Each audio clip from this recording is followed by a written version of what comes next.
What is up? It's the Figure Hunter, and today we're going to do a review to test the Whoop bracelet when worn on the ankle. Now, I've done a lot of heart rate accuracy in different parts of the body throughout the different time of testing and different reviews that I've published. I've tested it on the accuracy on the forearm, obviously on the wrist, the forearm, the bicep, even wearing it on the waistband, when wearing it on the underwear that Whoop is offering under the Body Dynamics. And obviously, the best place to wear the Whoop if you're doing high intensity or CrossFit is on the bicep, and it actually works okay when worn on the waistband.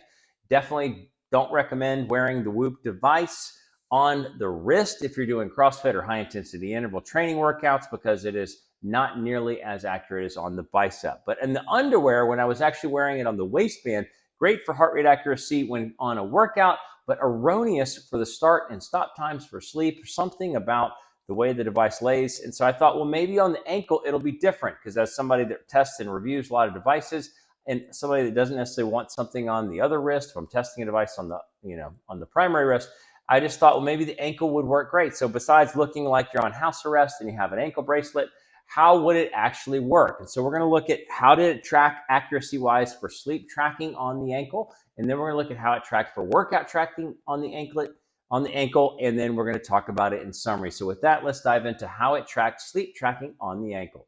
All right, so this is the summary of the day when wearing it on the ankle. You can see that it says I got 9 hours and 5 minutes of sleep. And if you look at the times, it says I went to bed at 10:51 and woke up at 10:55. But you can clearly see on the heart rate, which is the graph in the backdrop, that I was moving all around all throughout the morning and even throughout the first part of the night. So not 10:51 fall asleep, not 10:55 wake up time. And if you look at the Garmin, which tracks it perfectly, or did last night, 12:42 went to bed, 8:22 woke up. So it's a huge 2-hour differential on both ends of the spectrum. It usually is just not showing in the front end of the spectrum. It gets the fall asleep time wrong. All right, so here you can see that it said I went to bed at 11:30, and you can see a slight difference in the heart rate before the 11:30 mark, and then woke up at 8:46. This was incredibly off. I mean, not even. So it says, oh gosh, you're way awake in the very beginning, when realistically I went to bed at 1:45. It got the end time right, so 8:47 is when I got up. 8:46, that's basically correct. But you can see it completely missed 2 hours and 15 minutes. So it said I was asleep 2 hours and 15 minutes longer, and my hours of sleep were 7.5 hours, and really my hours of sleep were 6 hours and 21 minutes, and that is accurate from the Halo device. Yep, another fail on the sleep tracking. Obviously, I was up for 2 hours or more after the 11 o'clock supposed bedtime, so another fail. See, obviously it could not pick up, and I don't understand this because I'm wearing the cardio mood. Yeah, I think that's what it's called.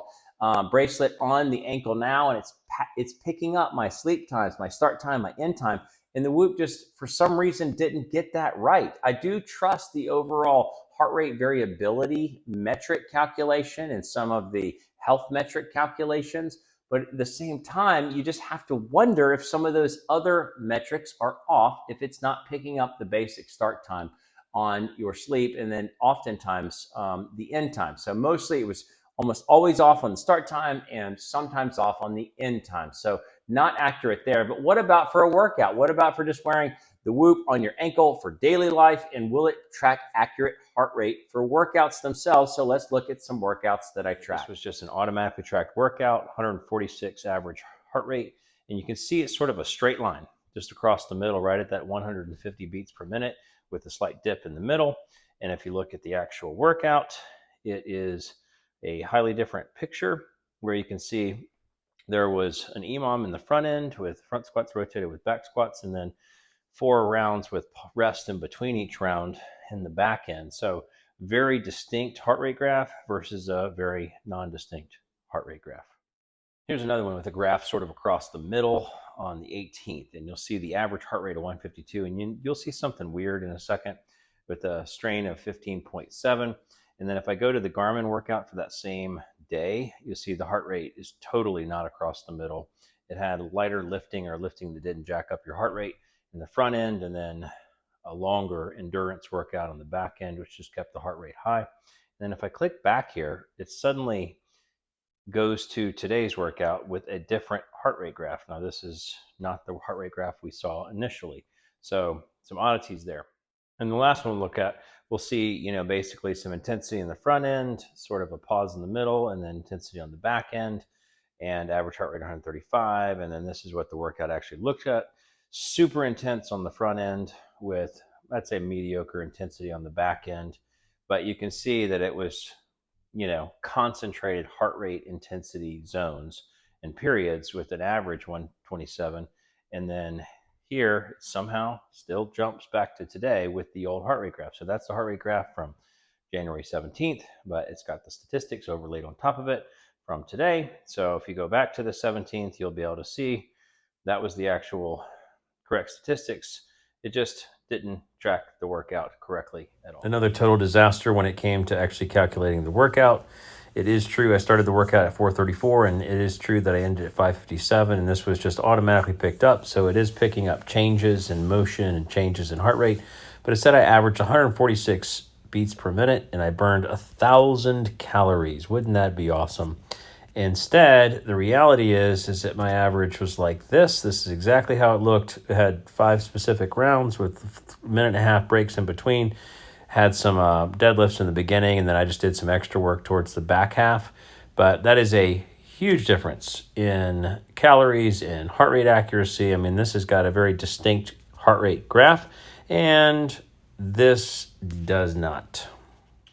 Okay, one more. So this is on the 16th. So you can see the heart rate, again, sort of all over the place across the middle, but still sort of sticking to that 150 beat per minute trend line across the entire workout. And the workout here, where it was sort of choppy with some, I think that was EMOM again in the beginning with some intensity on the back end. But you see it's a distinct, different heart rate graph. And the problem with all of these, here we go, we have the same heart rate graph from the 16th of January, but overlaid with the statistics, some sort of glitch in their system.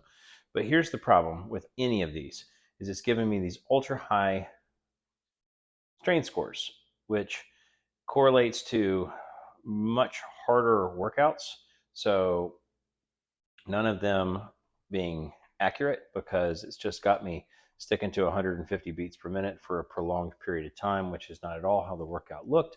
It's correlating to a wrong strain score. Therefore, it's completely not functional in this capacity. And there you have it. Even worse than the sleep tracking was the workout tracking. It was absolutely erroneous. Like, surprisingly so. It doesn't make sense to me, but across a number of workouts, those I showed you and others that I didn't show you, it was always tracking none of the flow of the workout. So it did not track the flow of the workout, whether it was the lifting portions where there was a spike in heart rate and then a decline, and then some overall sort of warm-up periods, to the Metcon, which was a peak. It just sort of stayed at a peak level. It gave high strain scores.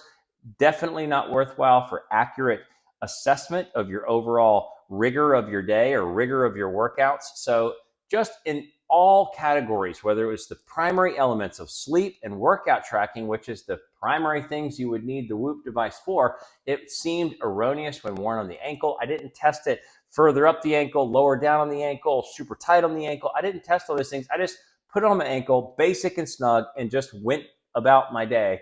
And that is all you should have to all you should have to worry about if you wanted to see if it was accurate. So in simple summary, the Whoop should not be worn on the ankle for day-to-day life. And that is my final review for that there. It's the Fit Gear Hunter. Thanks so much for watching.